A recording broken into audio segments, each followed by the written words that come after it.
With the T.I. situation, if he did that, you're a rat too. I don't spare no motherfucker back. Because if you doing anything wrong, you doing anything criminal, and you cooperate with law enforcement to get you out of trouble, that means you're cooperating. That means you're a rat. Questioning you calling on the phone and talking on the phone with.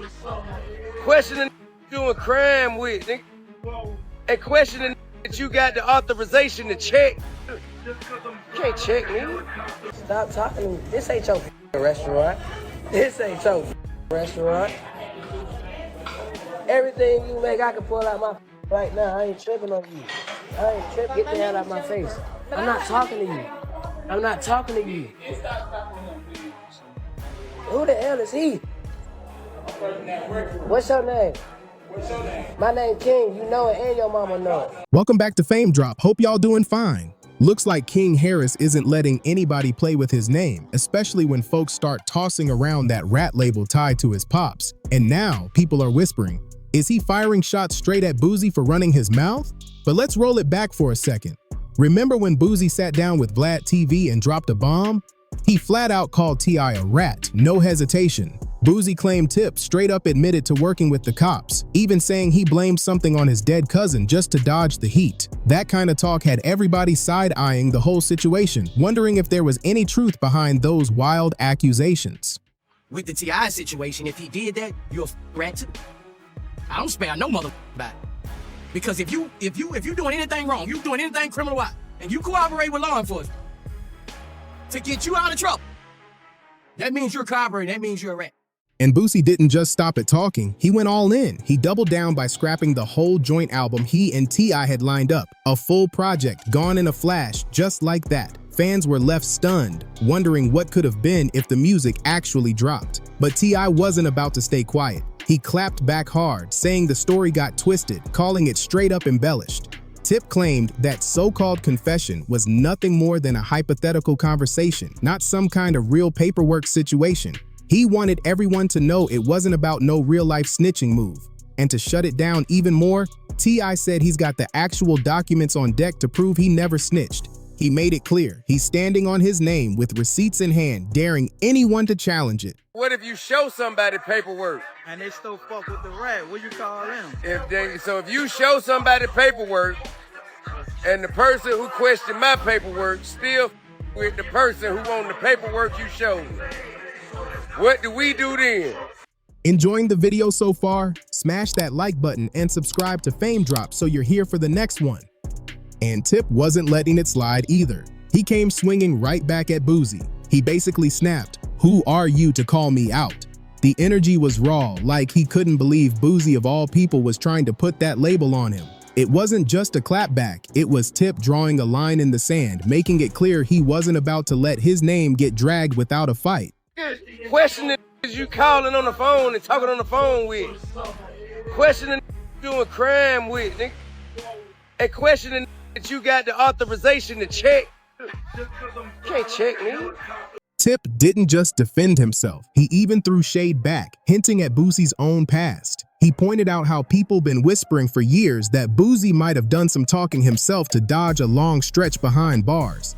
That jab cut deep because those rumors been floating heavy in the streets. And then, just when folks thought Boosie was standing firm, he circled back. He backtracked, saying maybe he jumped to conclusions about Tip without checking the paperwork first. It wasn't a full-on apology, but it was clear enough he knew he moved too fast with that rat talk. But here's where it flipped again. Boosie turned around and started claiming he got some so-called snitch tape on Tip, like he had the ultimate proof in his hands. And Boosie didn't stop there. He dragged King Harris straight into the fire too, calling him, just like his pops, a rat, a noisemaker, and a clout chaser. That's when things got messier than ever. Boosie even threw King's 2024 run-in on the table, saying dude almost crashed into a cop car with weed in plain sight and a gun strapped to his hip.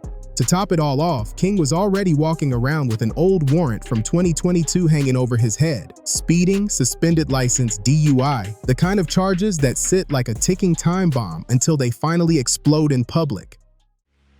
Yes, sir. There's one in the head. Does your buddy have one as well? It's guns over there. All right, just hang tight right here for me. Let me clear this. I don't want any accidental fires.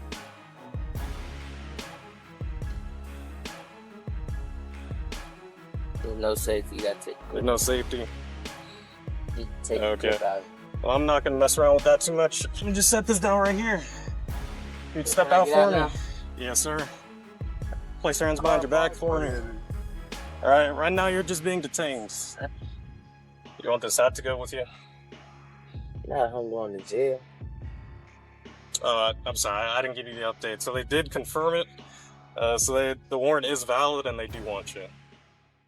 Word on the street is, King might be staring at a possible 5-year stretch, and that's clashing hard with the street life image he's been pushing out. People are buzzing, saying the same tough talk he rapped about could end up being his real-life situation if things don't flip quick. And folks ain't shy about pointing fingers. Some are saying, Ty been warning him for years, but the boy just ain't listening. Matter of fact, rewind to 2022. Tip told King straight up, if you don't slow down, the only classroom you're gonna learn in is a jail cell. That warning hit different now because it's looking like prophecy more than just a father's tough words. I know my son. Think I ain't spoke to my son. Think I ain't told my son, his mama, and his grandmamas. His ass going to prison. If he goddamn keep that shit up, his ass going to prison. Ain't no way around it. Ain't nothing I'm gonna be able to do about it. Can't nobody stop it but him. You know what I mean? I've already had that conversation. I've already made my peace with it. Because I know that energy. I was that energy. I know exactly how it's going to turn out. But Boosie ain't falling for that whole concerned father image T.I. been trying to push. He's calling it out, saying T.I. been the one secretly gassing up King's reckless behavior from the very start. Boosie made it sound like Tip wasn't guiding his son, but actually encouraging the wild lifestyle he'd been flashing. And honestly, it ain't too hard for people to picture it. Just think back to that heated Waffle House scene. King was only 17, mouthing off and clowning employees on camera, acting like he couldn't be touched. That clip went viral, humiliating the staff while showing a young man flexing like rules didn't apply to him. Stop talking to me. This ain't your restaurant. This ain't your restaurant. Everything you make, I can pull out my right now. I ain't tripping on you. I ain't tripping. Get the hell out of my face. I'm not talking to you. I'm not talking to you. Who the hell is he? What's your name? My name King. You know it and your mama know it. And instead of checking King for wilding out, T.I. jumped straight to his defense. He told people flat out, when you're rich, you get to do what you want. That line hit like a shockwave, making it seem like money gave his son a free pass. He even brushed off the Waffle House clash, claiming those workers were just jealous because they weren't living the flashy lifestyle King had. That defense didn't calm the crowd. It lit the fire even more, with folks saying Tip was co-signing reckless behavior just to protect his son's image. You know, me and his uncles, you know, we were perplexed by his necessity to go back and forth with a short order cook. I didn't understand why he felt he needed to stop what he was doing to engage someone who is at such another level of life. Now, I had to explain to him that, you know, when people are not living the way they hope they would live, and here you is walking in with so much freedom and luxury, and you know, people gonna posture themselves a certain way. So therefore, you're gonna have to enjoy your life. You're gonna have to remove yourself from that energy and go enjoy your life. The internet exploded on T.Y. for standing behind his son's rude behavior. Comment sections lit up with people dragging him. One person even wrote, "Thus far, T.I. has failed at parenting this child. This is a disgrace." That line spread like wildfire. Another critic came in even harder, saying, T.I. raised him like this, teaching him that they're better than ordinary people. No, people were pointing fingers, saying if that's the type of fatherly guidance Tip gave, how could he turn around now and claim he's been trying to steer King straight? The backlash was brutal, and just when folks thought Boosie had the upper hand, he got dragged too. The street started buzzing that he didn't have room to judge King Harris when his own son, Tootie Raw, was out here moving reckless as well. Word hit that Tootie was arrested in Atlanta on serious gun charges, illegal firearm possession with a Glock supposedly rigged with a switch, plus other dangerous weapons. Reports even said he got caught up in a chase, ran into the woods, and police still found the stash. That flipped the script quick. One commenter hit Boosie hard. Last time I checked, Boosie don't have his own household and kids in check. How can a spade call another a spade? Another added, Boosie don't need to open his mouth on anybody's fatherhood. You're a terrible father to your children. And to stir the pot even more, Whack 100 slid into an interview and threw gasoline on the fire, hinting maybe King Harris was out here snitching on his own pops. That wild claim pushed the drama into a whole new lane. Just, I believe, yesterday, his son got caught with a machine gun. Yeah, what I'm hearing is, when his son got caught the first time, what I'm hearing, his son implemented Boosie. And what I'm hearing is, Boosie agreed to take that plea deal, take that off of his son, because if it hit him in his documentation of his son doing something he should have did, that's his daddy, and then Boosie possibly getting some more time. So if Boosie got his own storm brewing at home, why he out here clowning King Harris like his son ain't moving in the same lane? Folks are saying this ain't about clout, it's deeper than that. What we're seeing is a feud that's been simmering for years, and Boosie calling out King wasn't random at all. That was a direct shot aimed right at T.I., and if you trace it back, the spark didn't start here. It lit up way earlier. The real fire first caught when Boosie made those harsh comments about Dwayne Wade's daughter, and that move had already put him at odds with plenty of folks, including T.I. That history made this latest jab feel like just another chapter in a long-running rivalry.